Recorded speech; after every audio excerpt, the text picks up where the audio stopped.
magandang benepisyo dito. Pangatlo, mas madali makakahanap ng trabaho kaysa Pilipinas. Sa work, lahat there's a lot of possibilities.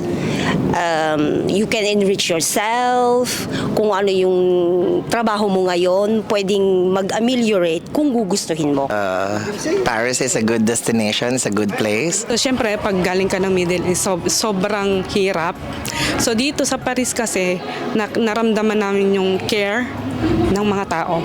Especially kapag kailangan mo talaga sila. Alam nyo ba na base sa istatistika, mayroong humigit kumulang 50,000 Pilipino dito sa France? Sa video episode na ito ay aalamin natin ang mga dahilan bakit napili nilang manirahan sa City of Love, Paris, France.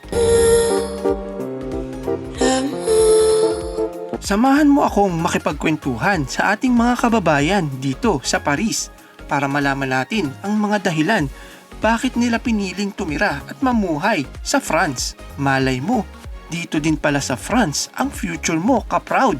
Din Manalo, taga Batangas City, at nirahan po dito sa mga 15 years na po ako na nandito. Mahirap po yung buhay dito kasi kailangan mo magtrabaho kahit may sakit ka. Pero equal, ang maganda lang po dito, equal yung buhay ng tao. Yung amo namin, pwede namin kainin yung pagkain, yung kinakain nila, yung way ng pananamit nila, pwede ding maging can afford. Not like in Philippines na pag mahirap ka, dito is unequal. Ano pangalan? Rico Barredo. Ilang taong ka na sa Paris? 6 years and 6 months. Yung weather, Yes. yes, gusto ko kasi ng winter talaga. Then, gawa rin sa family. Kasi unlike sa Pilipinas, medyo mababa ang sweldo. Kasi dito talagang malaking tulong ang Paris. And then unlike dito, may migrante ka, ibang lahi or nationality ka, lahat pantay-pantay pagdating sa health benefits. Arlene Castro, And ilang taon na po kayo dito sa Paris? 22 years.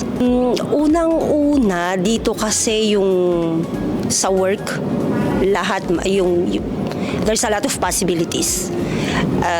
You can enrich yourself. Kung ano yung trabaho mo ngayon, pwedeng mag-ameliorate kung gugustuhin mo. Kung meron kang time, at saka yung mga services, sa health, maraming advantages kumpara sa atin. Totoo naman po dahil sa usaping healthcare, nangunguna ang bansang Pransya sa pagbibigay ng nararapat na serbisyo sa mga naninirahan sa bansa. Now, many viewers have been expressing curiosity, interest, intrigue about France's healthcare system. It's a system that's been ranked among the best in the world. That's right. French people are really proud of their healthcare system, which was crowned best system in the world by the World Health Organization in the year 2000. Now, Katulad nung sa health, as in totally free, lalo na pag meron ka nung Cartivital na sinasabi, or mutual, as in wala kang babayaran. Kahit ano pang sakit mo, like malalang sakit, as in libre siya. about 70% of most healthcare costs and 100% of fees for serious or chronic illnesses such as cancer or AIDS. And this is really a crucial part of the French healthcare insurance system is solidarity. The more sick someone becomes, the less they pay. Malaking tulong talaga sa ating mga kababayan na nagpupursigi sa pagtatrabaho ang napakaganda at super efficient na French healthcare system. Kumbaga, lagi kong sinasabi dito, buhay muna bago yung pera. Ganon. Yun yung nagustuhan ko dito. And meron din akong mga anak dito, nanganak ako dito na wala akong papel. I'm not a regular, kumbaga, TNT, kung masasabi natin. Pero tignan mo dito, may papel ka o wala, hindi ka, the same services na makukuha mo sa mga hospital. Yun. Hi, Jerome Ramos. Kailan na po kayo matagal sa Paris? 8 years. Ano po kaya yung tatlong dahilan kung bakit napili niyong manirahan dito sa Paris? First, my family is here. Second, Paris is a good destination, it's a good place. And third, money. Like especially sa mga immigrants na they don't have papers yet, they have a free hospitalization, and especially yung mga discounts sa mga transportation, sa healthcare. Eric Parisian po. Ilang taon na po kayo dito sa Paris? Almost 23 years po. Nandito yung mga magulang ko. Pangalawa, maganda ang benepisyo dito. Pangatlo, mas madali makakahanap ng trabaho kaysa Pilipinas. Ako po si Lady din Manzano Maranya, 41 years old, from Cabuyao City, Laguna. Una, nung bata pa ako, ito talaga yung dream country ko. Paris, London, and America. And since nandito yung sister ko, tsaka mga pinsan ko, so mas dito yung pinili ko sa Paris. And pangalawa is yung chance na makuha ko yung family ko, which is now, andito na sila. Adrian, my name is Adrian. Good evening. Ilang taon na po kayo dito sa Paris? Since 2012, I think 11 years now. Yeah. Here, aside sa weather na wala sa atin sa Philippines, 'di ba? Yun yung parang pinakauna. And yung support ng din dito lalo na sa mga bata. So yun ang gusto ko sa baby ko, and yung educational system, and yung sa government, yung suporta. So I think that's 2 already.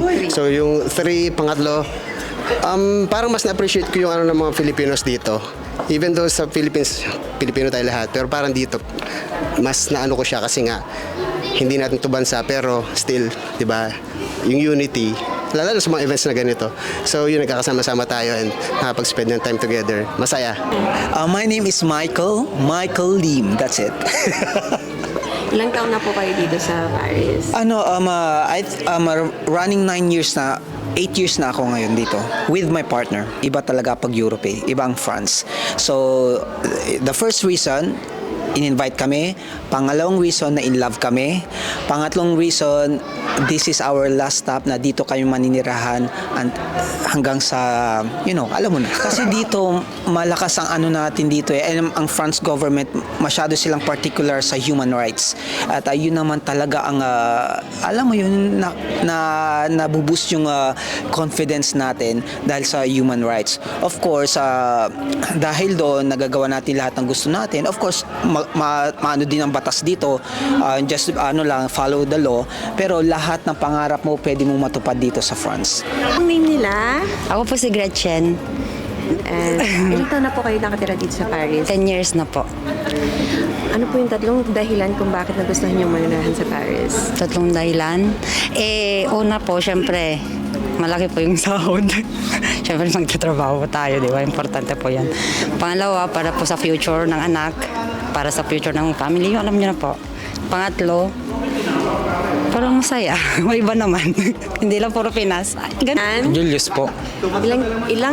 Gano'n ka na po kayo katagal dito sa Paris? 2 months pa lang po. Parang dream ko na din po pupunta dito. Bata pa lang ako. Dream ko na pumunta dito eh. Parang andito na yung future ko. Parang ganun po. Ako po si Marty Felipe. Marty Felipe po. Gano'n na po kayo katagal dito sa Paris? Almost 12 years na po dito sa Paris. First, dito po yung family ko. And second, para mag-work. And good salary also. So that's why yung mga Pilipino is nagta-travel abroad kasi they have like a good salary. Hi, I'm Isa. So, yeah, Isa. Gano'n na po kayo katagal dito sa Paris? More than 4 years na rin.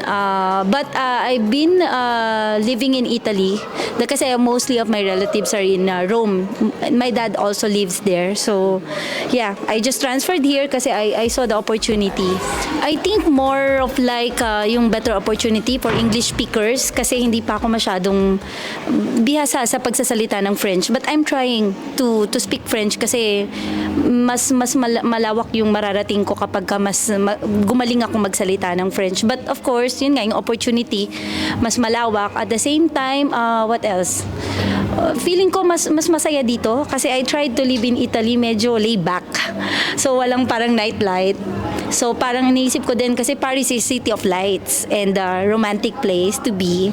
So yeah, yun lang. Siguro. Siyempre, pag galing ka ng Middle East, sobrang hirap. So dito sa Paris kasi, naramdaman namin yung care ng mga tao. Especially kapag kailangan mo talaga sila. So sabi ko sa sarili ko, maybe dito na rin ako tumanda. Maraming salamat sa mga kababayan natin dito sa Paris na nagbahagi ng kanilang mga karanasan at suportahan ninyo din po sila sa kanilang mga adhikain sa buhay gaya ng Asosasyon Kasandiwa na tumutulong sa mga kababayan natin dito sa Paris. Thank you very much po pala sa mga tao na sumuporta sa event namin ngayon sa Little Miss Kasandiwa. It's also 43 years anniversary ng Kasandiwa. Saan ka sa Pinas? Naik, Cavite. May gusto ka bang batiin? Hello mama, papa. Hope na okay ang health nyo. Huwag kayong mag-alala na okay kami dito ni TI. Yun lang. Hello po sa mga Castro family sa Tarlac, Mayantok Tarlac. Business registration. So yan ang linya ko dito. I'm helping Filipino to register their business here in France. Because I think yun yung mission ko eh. Tagay Ilocosur po. Barangay Sulot-Sulot San Juan Ilocosur. Hello!